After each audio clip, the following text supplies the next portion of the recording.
So I completely agree with you about the back three, back five conundrum. Like the back, I never know what to call it. If I should call it a 3-5-2 or a 5-3-2. I guess ultimately it's the same, right? Do we have like what's the correct answer? Does it matter? It's kind of both. I, d- I almost always use it interchangeably. Yeah. When the team is attacking, I like to talk about a 3-5-2. When they're defending, I like to talk about a 5-3-2. But I almost use them interchangeably. Yeah, same. Okay. So I think that formation served a purpose in stretches of this season because we saw it work incredibly well and efficiently. And much like our rivals Barcelona have seen it work incredibly efficiently in certain games. And in other games, it just has completely hindered our build-up and also have left space, which is ironic because it's designed to limit space and provide proper coverage. I will defer to something that Tuchel said today in the press conference, which I think is pretty much bang on. And it's I asked him about like the tactical battle tomorrow, and he was saying that whether they go 5-3-2, it's 4-3 or 4-3-3. Obviously, there's a difference and there's strengths and weaknesses in both formations. But he did say ultimately it's not about what the formation is. It's not about what we play. It's about how we play it. So can we isolate Real Madrid into 3v2 situations in different like subgroups within the game? Can we avoid them isolating us in those situations? And I think like part of the benefit of having Mendy and Ramos back in particular is that I think you can avoid going with five at the back. And obviously with Marcelo playing in that first leg, that makes that formation probably weaker than it was. And like you said, you have Marcelo and Cruz on the same side and two notorious joggers in transition. Kroos, at least, is still at the peak of his powers offensively with the ball at his feet, is a tremendous presser. Marcelo doesn't have that same impetus offensively, so all of a sudden that flank becomes a huge liability. But then you put Mendy there, and you have Ramos back on that side to defend that half space as well.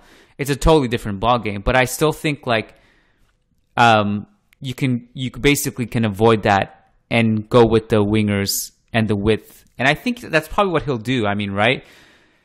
I have so many questions I want to ask you, Jose. Do you think with Hazard and Vinicius, with Hazard back, whether we agree with it or not, I think he's going to start against Chelsea. So if you're going to accommodate Hazard, is it better to go with him and Benzema up top? Or is it better to go with width? And if you're going to go with more width, what's the solution to incorporating Vinicius as well? Or do you think they can't coexist as well because they both predominantly play better on the left side? And that means it would necessitate Asensio going on the opposite side. So how do you juggle that? And if you want to go for the 4-3-3, who is the best winger to pair with Hazard?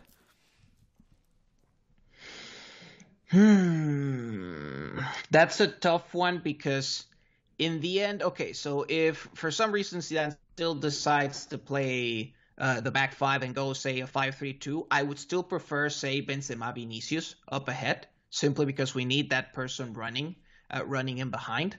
Now, if the team decides to play a front three, right now, God, I hate having hope with the sock again, but here we go. Give us all the delusion, baby. I mean, the Osasuna game was promising. What can we say? So at that point, of course, the problem is that we're not gonna, like, the team is not gonna go into this one with the same kind of 4-2-3-1 where you could accommodate both Vinicius and a Sack. So, and yeah, playing either Vinicius or Asak on the right side will definitely diminish either of them. To me, going into this game, of course, my preferred idea would be trying to play Vinicius, Asak, Benzema in the same lineup in the same front three.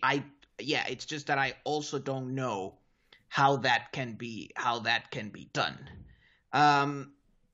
last time Vinicius had almost no impact in the first leg, but to me that's less Vinicius's fault and more just a very complicated tactical context where, frankly, Vinicius had little help from Marcelo, to be honest, and it was just the team just struggled a lot to reach Vinicius to begin with, and frankly, it is true that Chelsea, because they defend the one argument I could see for just at this point, I struggle to see Hazard and Vinicius both playing in the playing on the same lineup tomorrow. So the way I'd see it, and the argument I could make for Hazard is simply that Vinicius is good when you need to attack like the opponent's high line. It'll be hard to go in behind Chelsea. They protect their backs pretty well, and it'll be hard to exploit that with Vinicius. So maybe there's an argument for starting Hazard, because if I had to choose one of the two as an impact substitute, I'd still prefer Vinicius to Hazard. So if I have to choose one of them to start, I'd still prefer to choose Hazard. See if he can help break down that deeper Chelsea defense, which I think it's something that he should be better able to do than Vinicius if he's doing well. And see where it goes from there. I need to see Hazard breaking lines. I need him to show no mercy, going at Christensen, Azpilicueta, Reece James, whoever finds themselves on that side. I need Hazard to just go at them without mercy, and you know what? Like,